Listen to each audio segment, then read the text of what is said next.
बिहारी लाल की। अब कंस जन्म की कथा आप लोगों के सामने कहने जा रहा हूँ। आप लोग कंस जन्म की कथा को ध्यान से सुने। बोले श्री कृष्णचंद्र महाराज की।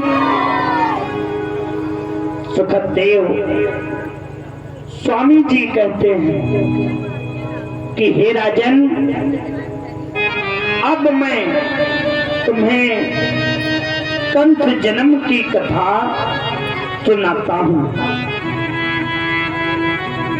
मथुरा नामक एक नगरी है और उस नगरी में उग्रसेन नामक एक राजा राज्य करता था। उग्रसेन जो राजा था, उस राजा की एक स्त्री थी। उस स्त्री का नाम रानी पवन रेखा था। लेकिन राजा उग्रसेन महाराज की एक भी संतान नहीं थी और जो उग्रसेन महाराज थे, उग्रसेन महाराज के छोटे भाई थे जिनका नाम देवक था। देवक के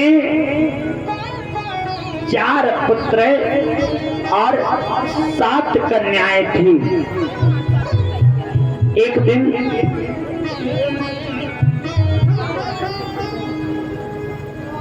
सावन का महीना था और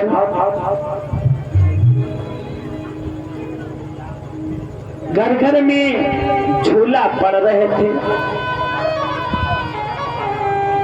तो रानी पवन रेखा के मन में विचार हुआ कि थोड़ा सा झूला झूलने आज हम अपनी सहेलियों के साथ बाग में जाएंगे। अब रानी पवन रेखा अपनी सहेलियों के साथ अपने पति उग्रसेन महाराज से आज्ञा लेकर बाग को चली गई।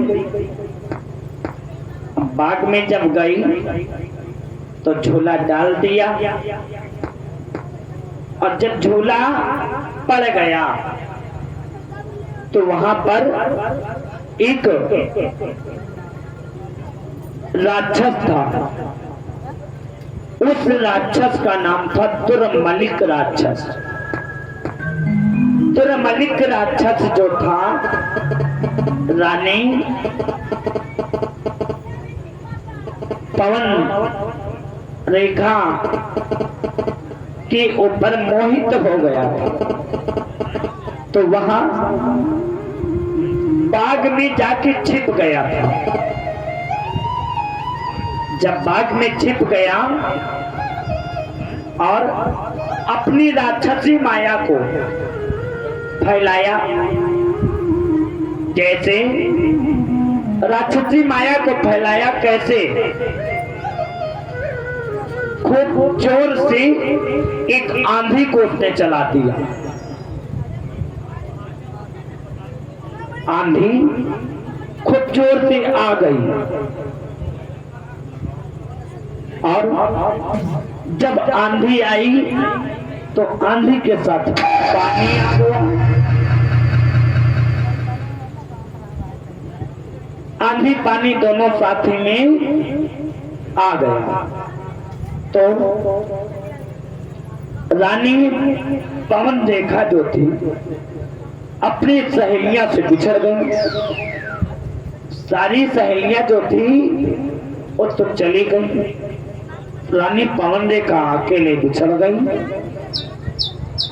अब रानी पवन रेखा, हेलो, जब बिछड़ गई तो एक जाकी झाड़ी थी, झाड़ी में छुप गई। अब वो राक्षसी माया खत्म हो गई। उस राक्षस ने उग्रसेन महाराज का रूप धारण किया। जैसे पवन रेखा का पति था उग्रसेन, तो उग्रसेन के रूप को धारण किया उस राक्षस ने। और रानी पवन रेखा के पास में वह राक्षस पहुंचा।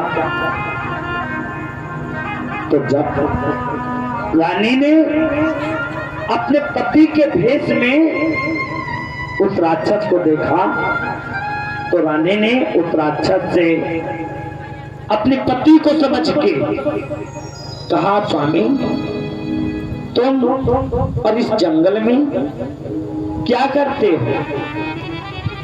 तो उस राक्षस ने कहा, अरे रानी, आपकी मोहिनी सूरत ने हमको यहाँ पर खींच लाई है।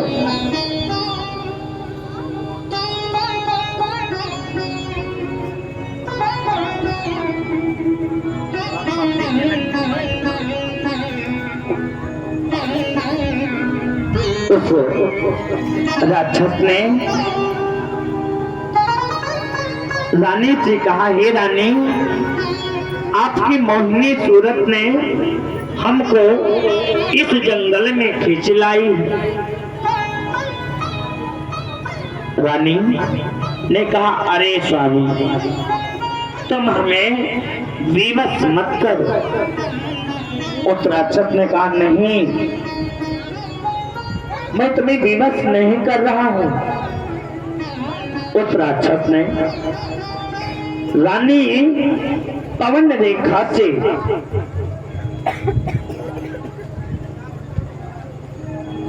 उस समय भूख से व्याकुल और राजा को सम्मुख पाकर बड़ी चकित रह गई। तो वह राक्षस रानी के संग में भोग और विलास किया, और जब उसकी इच्छा पूरी हो गई तो उसने अपना रूप राक्षस का धारण किया। रानी पवन रेखा ने कहा, देख दुर्मलिक राक्षस, मैं तुम्हें प्राप्त दे दूंगी। रानी पवन रेखा ने उसे श्राप दे दिया। तब उस दुर्मलिक राक्षस ने कहा, रानी पवन रेखा, तुम्हारे कोई संतान उत्पन्न नहीं होते थे, लेकिन अब तुम चाहे मुझे प्राप्त दे दो या ना दो, तुम्हें एक ऐसा पुत्र प्राप्त होगा जो उस पुत्र को कोई मार नहीं सकेगा। बहुत बलवान, बहुत अत्याचारी पुत्र जन्म लेगा। रानी पवन रेखा ने कहा, ठीक है, अब आप यहां से चले जाओ। वह राक्षस वहां से चला गया और रानी पवन रेखा जब अपने घर की ओर चलने लगी तो उनकी सखियां रास्ते में मिल गई। रानी पवन रेखा से पूछा, अरे सखी, तुम कहाँ बिछड़ गई थी? रानी पवन रेखा ने कहा, अरे सखी, तुम लोग मुझे छोड़ के चली आई, आने पाने जब आया तो मैं वहीं पर रह गई। एक झाड़ी में छिप गई थी। सखिया ने पूछा, परंतु ये बताओ तुम्हारी ये हालत किसने किया? अब उसने बहाना बताया कि जब तुम लोग वहां से चली आई थी तो एक बंदर आया था। बोले श्री रामचंद्र भगवान की। अब